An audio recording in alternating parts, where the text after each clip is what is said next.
Ian Duncan Smith has defended Prime Minister Boris Johnson's right to not ask for an extension to Article 50 despite Remainer MPs passing a law which forces him to do so if he doesn't pass a Brexit deal by the 13th of October. The former Conservative leader said the amendment which forces Mr Johnson to request a 3-month Brexit extension is a mess, as he said he admits he wouldn't ask for a delay. Mr Duncan Smith accused Remainer MPs who are blocking Brexit of being extremists after Sky News' Sophie Ridge asked if the Prime Minister should ignore Parliament if a deal isn't secured by the deadline. Speaking on Sky News, Mr Duncan Smith said, "It's not really about ignoring Parliament, the question is what did Parliament vote for? First of all, this supposed Surrender Act, which is also referred to as the Ben Act, is a mess. It's a complete shambles. It had an amendment made to it and we don't know for certain if that amendment makes it absolute that we have to do right by the basis of the amendment or the basis of the original text. There's also the other question, which is, why would the EU's administration want to force some kind of extension on a clearly unwilling government that does not want it?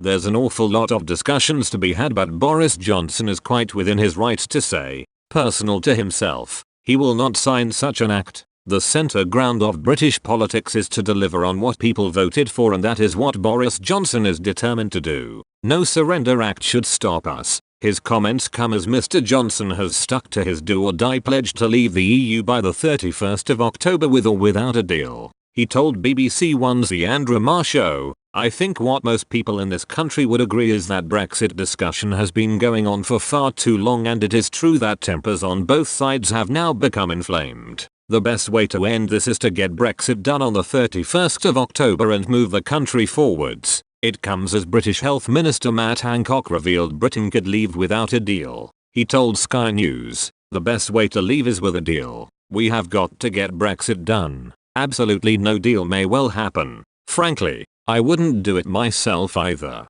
We've gone through a period where there's a lot of pompous nonsense being talked about by people on parliamentary sovereignty. The people are sovereign and they give their authority to Parliament to exercise it, but when they made a decision like they made and they've got MPs from all parties conniving to stop them, that's hardly the centre ground. That is the extreme. I think of those blocking Brexit now as extremists, not centre ground people.